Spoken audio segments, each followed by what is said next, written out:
மேடை கச்சேரியில ரொம்ப நேரம் நின்னா மூட்டு வலி பயங்கரமா இருக்கு. அந்த நேரத்துல என்ன காப்பாத்துற ஒரே ஒரு ஆயில் பச்சை இலை ஆர்த்தோ ஆயில் நான் யூஸ் பண்ணிட்டு இருக்கேன். நீங்க பச்சை இலை ஆர்த்தோ ஆயில். பிரியங்களுக்கும் மதிப்பிற்கும் உரிய வாவ் தமிழா அன்பர்களுக்கு உங்கள் வேதாகோபாலனின் பணிவான வணக்கங்கள்.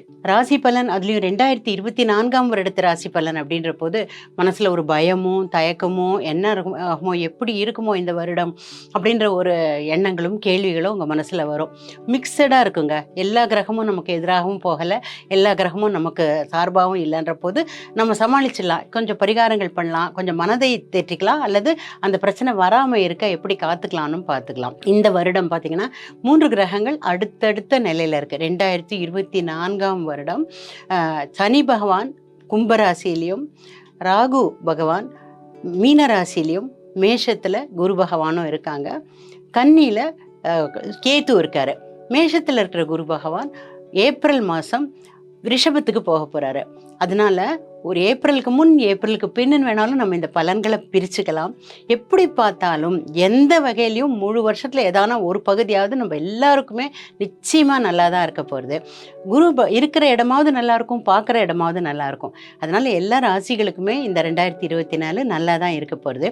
நம்ம ராசிக்கு எப்படி இருக்குன்னு இப்போ பார்ப்போம். கும்ப ராசிக்கு 2024 வருடம் எப்படி இருக்க போகிறது அப்படின்னாக்கா, ரொம்ப நன்னா தான் இருக்கும். நீங்கள் கவனமாக இருந்துட்டீங்கன்னா உங்களுக்கு புதுசாக யாரும் சொல்ல வேண்டாம். எல்லாருக்குமே தெரியும். கும்பராசி நேயர்கள் அத்தனை பேருக்கும் ஒரு விஷயம் நல்லா தெரியும். 7.5 சனி, கும்பராசியின் மேலேயே சனி பகவான் இருக்கிறாரு. அது நல்லா தெரியும். நல்ல வேளையா அது உங்களுக்கு தெரியும். You are aware of it. இதனால் என்ன ஆகும்னா, நீங்கள் ரிஸ்க் எடுக்க மாட்டீங்க. நீங்கள் யார்கிட்டையும் போயிட்டு கமிட்மெண்ட் இது பண்ண மாட்டீங்க. யாரை பற்றியும் யார்கிட்டையும் போட்டு கொடுக்கக்கூடாது. அதை நல்ல ஞாபகம் வச்சுங்க. இவங்க எப்படி தெரியுமா, என்ன தெரியுமா, இந்த வம்பு பேசுறதுன்னு வாங்க இல்லையா, ஃப்ரெண்ட்லியாக சொல்லுவீங்க, ஈஸியாக ஜாலியாக கூட சொல்லுவீங்க. இவன் தெரியாதா, இவனை பற்றி தெரியாதா, இவன் பெரிய கஞ்சன் அப்படின்னு ஒரு பாசிங் கமெண்ட்டாக ஜாலிக்கு தான் சொல்லுவீங்க. அது தப்பாகலாம். தவிர யாரேனும் ஒரு தவறு பண்ணியிருப்பாங்க, அதை போய் ரொம்ப காரியமாக, அது உங்களோட ஜாபாக இருந்ததுன்னு வச்சுங்களேன், நீங்கள் கண்காணிக்கிற வேலை உங்களோடது அப்படின்னா அது வேறு விஷயம். பொதுவாகவே எல்லாத்தையும் போயிட்டு இந்த ஆள் என்ன தப்பு பண்ணான்னு தெரியுமா, எஸ்பெஷலி உங்கள் பாஸ் கிட்ட போயிட்டு, சார் அவர் அப்படி பண்ணார், இவர் இப்படி பண்ணார், இந்த வேலையே வேண்டவே வேண்டாம். மற்றவங்க விஷயத்தில் நீங்கள் தலையிடாதீங்க. உங்கள் விஷயத்தில் மற்றவங்க தலையிடுவாங்க பார்த்தீங்களா, அப்போ கொஞ்சம் காமாக அனுசரித்து போயிடுங்க. நான் மட்டும் தலையிடக்கூடாது, அவன் மட்டும் தலையிடலாமா அப்படின்னா உங்கள் நேரம் அப்படி இருக்குது. இப்போ கொஞ்சம் பொறுத்து போக வேண்டிய நேரம். பொறுமை இருக்கிற கும்பராசி நேயர்களுக்கு இந்த வருஷம் நிச்சயம் பிரச்சனை வராது, வரவே வராது. எல்லாமே நிதானமாக இருக்குங்க. எதை பண்ணாலும் தடைங்க, தாமதங்க. பொண்ணு பார்த்துட்டு நிச்சயதார்த்தம் பண்ணுற நேரத்தில் இல்லைன்னு ஆகும். கல்யாண டேட்டு வச்சுட்டு அது போஸ்ட்போன் பண்ணும்படியாக ஆகும். என்ன ஒன்று, எல்லாத்தையும் எல்லாத்துக்கும் மனதை தயார் நிலையிலும் திடமாகவும் வச்சிட்டு இருந்தீங்கன்னா பிரச்சனை கிடையாது. உதாரணத்துக்கு ஒரு ட்ரிப் ஒன்று, நீங்கள் பெரிய ட்ரிப் ஒன்று பிளான் பண்ணுறீங்க, ஒரு ஊருக்கு போகணும், இல்லை அஃபிஷியலாக போகணும்னு நீங்கள் நினைக்கிறீங்க. நல்ல பிளான்லாம் பண்ணிட்டு கடைசி நிமிஷத்தில் ஏதோ அது உங்களுக்கு நன்மை தரக்கூடிய அல்லது மகிழ்ச்சி தரக்கூடிய ஒரு ட்ரிப்பு, ஆனால் லாஸ்ட் மினிட்ல கேன்சல் ஆகிடுதுன்னு வச்சுங்களேன், போயே போச்சுன்னு தலையில் கை வச்சுட்டு உட்காராதீங்க. இது எது எப்போ எப்படி நடக்கணுமோ அது அப்போ அப்படி தாங்க நடக்கும். எதையுமே மாற்ற முடியாது நம்மளால. ஆனால் நம்ம முயற்சின்றதை செய்யலாம். நான் வீட்லேயே சும்மா உட்காந்துட்டு இருப்பேன், வேலை என் ஜாப் என் மடியில் விழணும் அப்படின்னு மட்டும் நினைக்காதீங்க. முயற்சியை முடுக்கி விடுங்க. அதாவது மற்றவங்கள்லாம் 5 முயற்சி பண்ணி அவங்களுக்கு 4 விஷயம் நடந்ததுன்னா, நீங்கள் 100 முயற்சி பண்ணி உங்களுக்கு 4 விஷயம் நடக்க போகிறது அப்படிங்கிறத மனநிலையை நீங்கள் கண்டிப்பாக தயார் நிலையில் வச்சுட்டு இருந்தீங்கன்னாக்கா, நீங்கள் பண்ணுற முயற்சி இன்க்ரீஸ் பண்ணுவீங்க, நல்ல முறையில் பண்ண போகிறீங்க அதை. ஆனால் இந்த முயற்சிக்கான தடைகள், தாமதங்கள் முதல்ல உங்ககிட்டேருந்தே வரும். சோம்பல் வரும். முயற்சி நான் பண்ணணுமா, எழுந்துக்கணுமா, நடக்கணுமா, ஓடணுமான்னு உங்களே நீங்கள் கேள்வி கேட்டு, வேணாமே படுத்து தூங்கிடுறேனே அப்படின்னு செய்வீங்க. அதை செய்யாதீங்க. அப்புறம் சிஸ்டம் ஆன் பண்ணி உங்கள் கம்ப்யூட்டரையோ உங்கள் லேப்டாப்பையோ ஆன் பண்ணிவிட்டு ஜாபுக்காக வேண்டி போகிற நேரத்தில் இன்னொரு டைவர்ஷன் அங்கே வரும். அந்த டேக் டைவர்ஷன்னு போயிட்டீங்கன்னா உங்களுடைய கடமைகளையும் உங்கள் வேலையும் ஒருவேளை நீங்கள் ஒரு ஸ்டூடெண்ட்டுன்னு வச்சுங்களேன், படிப்பு சம்மந்தப்பட்ட சைட்டுக்கு போகணும்னு போகிற நேரத்தில் ஏதோ ஒரு சோஷியல் மீடியாக்குள்ளே போகணும்னு கை துருதுருக்கும். என்ன பண்ணும், 24 மணி நேரத்தில் 23 மணி நேரம் உங்களை டைவர்ஷன்ஸ் தான் சாப்பிட போகிறது, உங்களுடைய கவனச்சிதறல் தான் உங்களை இது பண்ண போகிறது. அப்படின்ற விஷயத்தில் நீங்கள் கவனமாக இருந்துட்டு, மாட்டேன் நான் உறுதியாக இருக்கேன், போனால் போகிறது ஒரு நாளைக்கு இத்தனை நிமிஷம் சோஷியல் மீடியாவில் இருக்கேன்னு உங்களுக்கு நீங்களே ஒரு வரையறை போட்டுங்க. இப்போல்லாம் தான் உங்களுடைய ஃபோனே உங்களுக்கு சொல்லிடுறதே, இவ்வளோ நிமிஷம் இருந்தால் போகிறோம் வெளியே போ அப்படின்னு சொல்லும்ல. அந்த மாதிரி ஒரு அமைப்பை ஏற்படுத்திட்டு சுய கவனம் தான் ரொம்ப தேவை. அதே மாதிரி சுய ஒழுக்கம், அதையும் ரொம்ப ஜாக்கிரதையாக இருங்க. உங்களுடைய ஒழுக்கம் நேராக இருந்தால் தான் இந்த வாட்டி நீங்கள் பொழைச்சிங்க. ஏன்னா உங்களுக்கு தான் சொல்லிட்டேனே, உங்களுக்கே காரணம் தெரியுமே உங்களுடைய ராசிக்கு எப்படி இருக்குது நிலைமைன்னுட்டு. அதே மாதிரி உழைப்பு, முயற்சி, ஒழுக்கம், அப்புறம் மற்றவர்களை கொஞ்சம் நல்லபடியாக பார்க்கணுன்னு வச்சுங்க. எல்லோரும் அயோக்கியர்கள் இல்லை, எல்லோரும் கெட்டவர்கள் இல்லை, எல்லாரும் உங்களுக்கு எதிராக உட்காந்து குழி பறிச்சுட்டே இல்லை. பிரமையாக இருக்கும், இவன் நம்மளுக்கு நல்லது பண்ணலையோ, யாராவது ஏதாவது ஒரு விஷயம் நடந்துட்டா இவனால் தான் நடந்ததா, அவனால் தான் நடந்தா.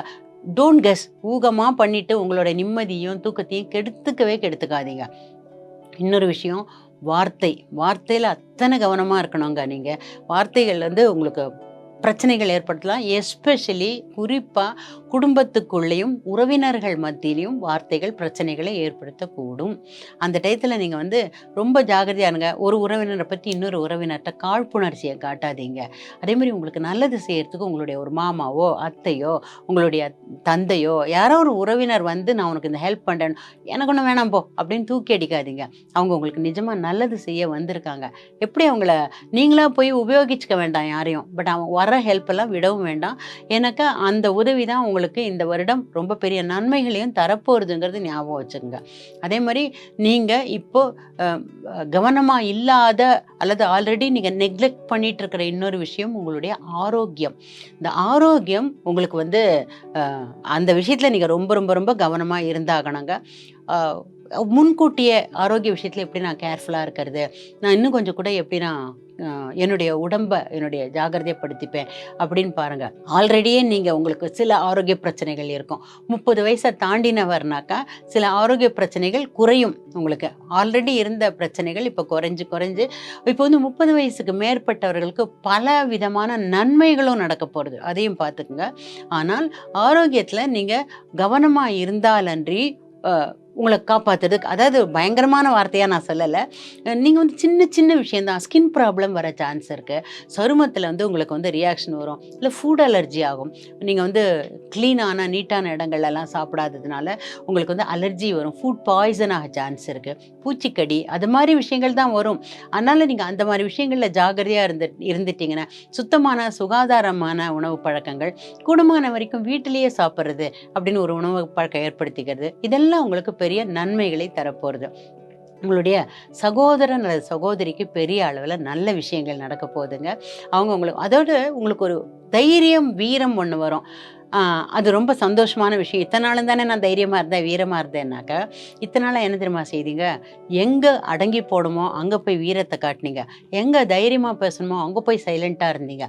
ஆனால் இந்த வருஷம் நீங்கள் கரெக்டாக எங்கே துணிச்சலாக கேட்கணுமோ அங்கே பணிவாக துணிச்சலாக கேட்க போகிறீங்க. ஃபார் எக்ஸாம்பிள், உங்கள் பாஸ் கிட்ட ஒரு இன்க்ரிமெண்ட்டோ ஒரு அப்ரைசல் உங்களுடைய ப்ரமோஷனோ கேட்கணுன்னாக்கா அதை அழகாக கேட்டு அதை வாங்கிட போகிறீங்க. அதே மாதிரி துணிச்சல் அஞ்சுவது அஞ்சாமை பேதமைன்னு சொல்லலையா வள்ளுவர், அது மாதிரி துணிச்சலாக இருக்க வேண்டிய நேரத்தில் இல்லாமல் இருக்கிறதும் தப்பு இல்லையா? அதனால் நீங்கள் என்ன செய்வீங்க, எங்கே கேட்கணுமோ யாரை எப்படி மென்மையாக தட்டி கேட்கணுமோ கேட்டுடுவீங்க. அதே சமயம் வேண்டாம், இந்த இடத்துல நம்ம வம்பு வச்சுட்டா நமக்கு நல்லது இல்லை அப்படிங்கிற ஒரு பயம் வர இடத்துல ஒழுங்கு மரியாதையாக ஒதுங்கி ஜெயிச்சிருவீங்க.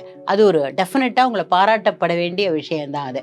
அப்புறம் ஆரோக்கியத்தில் நீங்கள் எப்படி நான் கேர்ஃபுல்லாயிருன்னு சொல்கிறேனோ அதே மாதிரி கேர்ஃபுல்லாக இருந்தால் நல்லா ஆகும்னு உறுதியாக சொல்கிறேன் நான். நீங்கள் எந்த அளவு ஜாகிரதையாக இருக்கீங்களோ அந்த அளவு அந்த பிரச்சனையிலேருந்து வெளியே நல்லபடியாக இருக்க போகிறீங்க. நீங்கள் முழு ஆரோக்கியம் உங்களுக்கு மீள போகிறது, அதுலேயும் ஒன்றுமே டவுட்டே கிடையாது. அப்புறம் சில நல்ல செலவுகள் வருங்க. விரயம் இந்த வருஷமே நீங்கள் பார்த்தீங்கன்னா செலவு அடித்து நகர்த்திருப்பீங்க. 2023லேயே கார்டெல்லாம் அப்படி தேய்ச்சிருப்பீங்க, செக்கு வெட்டியிருப்பீங்க, கேஷாக செலவழிச்சிருப்பீங்க, ட்ரெயினாக இருக்கும், பேங்க் பேலன்ஸ் ரொம்ப டேஞ்சர் லெவலுக்கு ரெட் அலர்ட்டாலாம் காமிச்சிருக்கும். ஆனால் அதே அளவு செலவுகள் திரும்பியும் வந்தாலும் பெரிய நன்மைகள், மகிழ்ச்சி எல்லாம் கிடைக்கும். இந்த செலவு எங்கெங்க செய்கிறது, மேலே மேலே செலவு பண்ணேன்னா என்னங்க ஆறுதுன்னா, அந்த செலவுக்கு ஏற்ற நிறைய வருமானம் வரப்போகிறது. வர வருமானத்தை தான் நீங்கள் செலவழிக்க போகிறீங்க. இன்னொரு விஷயம், செலவுகள் இன்வெஸ்ட்மெண்ட் ஆக போகிறது. நீங்கள் செலவழிக்கிற பணம்லாம் உங்களுக்கு பிற்காலத்தில் கண்டிப்பாக திரும்ப கிடைக்க போகிறது, பல மடங்காகி கிடைக்க போகிறது.